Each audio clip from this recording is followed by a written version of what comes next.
నమస్తే, welcome to of the record. రాజకీయంగా వెనకబడుతున్నామని ఓ వర్గం భావిస్తోందా? పెత్తనం చేసే స్థాయి నుంచి పక్కకు వచ్చామని కొందరు నేతల్లో సంఘర్షణ జరుగుతోందా? ఇన్నాళ్లు చక్రం తిప్పిన చోట సర్దుకోవాల్సి రావడం ఆ వర్గం నేతలకు మింగుడు పట్టడం లేదా? తమ సత్తా ఏంటో చూపించేందుకు ఆయా పార్టీలోని ఓ సామాజిక వర్గ నేతలు ఒక్కటే ఆలోచనతో ఉన్నారా? సరదా సంభాషణలేనా వారి మదిలో ఉన్నదేనా?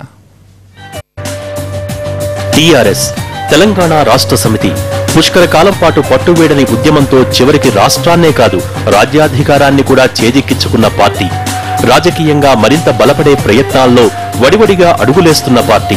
తెలంగాణలో మిగతా రాజకీయ పక్షాల ఉనికిని నామమాత్రం చేయాలన్న లక్ష్యంతో ఆపరేషన్ ఆకర్ష్ సహా తన రాజకీయ వ్యూహాలకు పదును పెడుతున్న అధికార పార్టీ.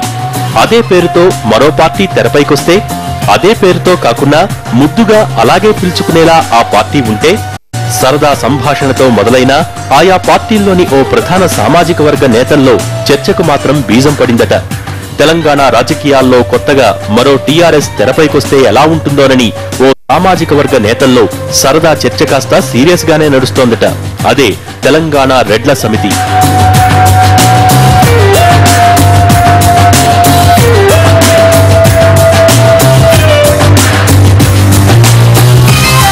పార్టీ ఏదైనా కీలకంగా ఉండే సామాజిక వర్గం అదే.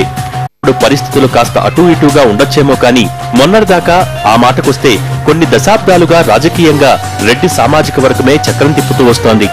తెలంగాణ రాష్ట్రం సాకారమయ్యాక ప్రధాన పార్టీల్లో ఉన్న ఆ వర్గం నేతల్లో తమ ప్రాధాన్యం తగ్గుతోందనే అనుమానం మొదలైనట్టే కనిపిస్తోంది. ఆ వర్గానికి చెందిన ఏ ఇద్దరు నేతలు కలిసినా సంభాషణ దాని చుట్టే తిరుగుతోందంటున్నారు. తాజాగా అసెంబ్లీ లాబీల్లో టీటీడీపీ నేత రేవంత్ రెడ్డి, కాంగ్రెస్ ఎమ్మెల్యే కోమటిరెడ్డి వెంకటరెడ్డిల మధ్య సరదాగా మొదలైన సంభాషణ ఓ కొత్త పార్టీ ఆలోచన దాకా వెళ్లడం కాకతాళీయం కాకపోవచ్చంటున్నారు. తెలంగాణ అసెంబ్లీ సమావేశాలు ఆరంభమైన రోజు లాబీల్లో నేతల మధ్య పిచ్చాపాటి కబుర్లు నడిచాయి. అసెంబ్లీ లోపల సీఎల్పీ కార్యాలయం వద్ద నల్గొండ కాంగ్రెస్ ఎమ్మెల్యే కోమటిరెడ్డి వెంకటరెడ్డి ఉండగా నిన్నటి మీటింగ్ కి రాలేదేంటని పలకరించారు మీడియా ప్రతినిధులు. తెలంగాణ ఉద్యమం కోసం అప్పట్లో మంత్రి పదవిని త్యాగం చేసిన సందర్భాన్ని కోమటిరెడ్డి వారికి గుర్తు చేస్తూ త్యాగాలు మావి, పెత్తనం వేరే వారిదంటూ అసంతృప్తి వెళ్లగక్కారట.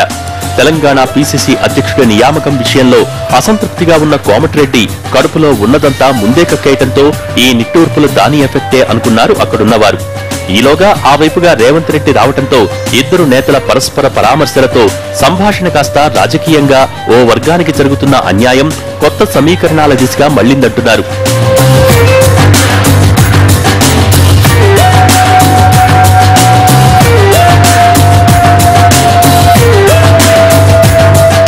కేసీఆర్ ని కలిసేందుకొచ్చానని కోమటిరెడ్డి చెప్పడంతో కోదండరాం, కోమటిరెడ్డి లాంటి నేతల్ని ఆయన పట్టించుకోనంటూ నర్మగర్భంగా వ్యాఖ్యానించారట రేవంత్ రెడ్డి.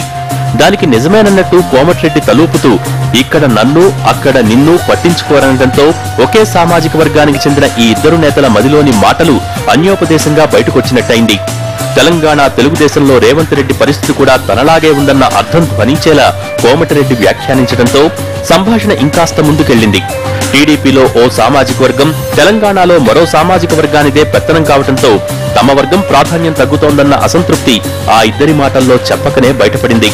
ఇవన్నీ ఎందుకు, మనమందరం కలిసి వేరే పార్టీ పెడితే ఓ పనైపోతుందని రేవంత్ రెడ్డి సరదాగానే వ్యాఖ్యానించినా అదే మార్గంలా ఉందంటూ కోమటిరెడ్డి కూడా ప్రతిస్పందించడంతో వారి సంభాషణ మరింత రక్తి కట్టిందట. ఆయా పార్టీల్లోని రెడ్డి సామాజిక వర్గ నేతలమంతా కలిసి పార్టీ పెడితే బాగుంటుందని రేవంత్ రెడ్డి వ్యాఖ్యానించగానే అవునవును దానికి టీఆర్ఎస్ అని పేరు పెట్టుకోవచ్చని వెంటనే రియాక్ట్ అయ్యారట కోమటిరెడ్డి. టీఆర్ఎస్ ఏంటని అక్కడున్నవారు అడక్కముందే తెలంగాణ రెడ్ల సమితి అంటూ ముక్తాయింపిచ్చారట. తెలంగాణ రాష్ట్రంలో రాజకీయంగా బలంగా ఉన్న అధికార టీఆర్ఎస్ ని ఎదుర్కోవాలంటే తమ వర్గానికి చెందిన టీఆర్ఎస్ రావటమే కరెక్ట్ అన్నట్టు కాసేపు మాట్లాడుకున్నారు ఆ ఇద్దరు నేతలు. వింటానికి టైంపాస్ కబుర్లలాగే ఉన్నా మనసులో ఉన్న మాటే ఆ సమయంలో అలా బయటకొచ్చిందనే గుసగుసలు వినిపిస్తున్నాయి. ఎందుకంటే ఆ సంభాషణ అక్కడితో ఆగితే ఇలా విని అలా వదిలేయచ్చు, కానీ పోటీ చేస్తే ఎన్ని సీట్లొస్తాయనే ప్రస్తావన దాకా వెళ్లిందట వారి చిట్చాట్.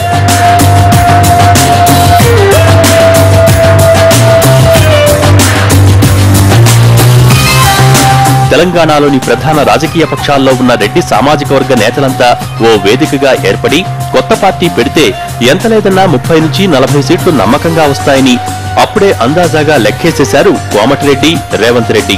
కోమటిరెడ్డి అయితే ఓ అడుగు ముందుకేసి ఎక్కడిదాకో ఎందుకు, నల్గొండ జిల్లాలోనే 10 సీట్లు వచ్చేస్తాయంటూ వ్యాఖ్యానించారని సమాచారం. ఇదేదో బాగానే ఉందంటూ ఇద్దరు నేతలు ఆ తర్వాత ఎవరి దారిన వారు వెళ్లిపోయినా వీరిద్దరి సంభాషణ మాత్రం ఆ నోటా ఈ నోటా అందరి నోళ్లలో నానింది. టీ కాంగ్రెస్ లో కోమటిరెడ్డి తీవ్ర అసంతృప్తితోనే కాదు, తన రాజకీయ భవిష్యత్తుపై కొంత డోలాయమాన స్థితిలోనే ఉన్నారు. ఇక రేవంత్ రెడ్డి టీటీడీపీలో ప్రస్తుతానికి ఫోకస్ లోనే ఉన్నా తన ఎదుగుదలను పార్టీలోనే కొందరు జీర్ణించుకోలేకపోతున్నారనే భావనతో ఉన్నారు. రాజకీయాల్లో తన సామాజిక వర్గ ప్రాధాన్యంపై అవకాశం చిక్కినప్పుడల్లా చెప్పే రేవంత్ పార్టీలో పరిస్థితులపై కడుపు చించుకుంటే కాళ్ళ మీద పడుతుందని సన్నిహితుల దగ్గర వ్యాఖ్యానించిన సందర్భాల్ని కొందరు గుర్తు చేసుకుంటున్నారు. ఈ సరదా చర్చ ఇక్కడితోనే ఆగుతుందా, ఆ సామాజిక వర్గం సరికొత్త రాజకీయ సమీకరణాల ఆలోచనతో ఉందా అన్నది ఇప్పుడే చెప్పలేకున్నా భవిష్యత్తులో ఏమైనా జరగొచ్చనే చర్చ అయితే రాజకీయ పక్షాల్లో మొదలైంది.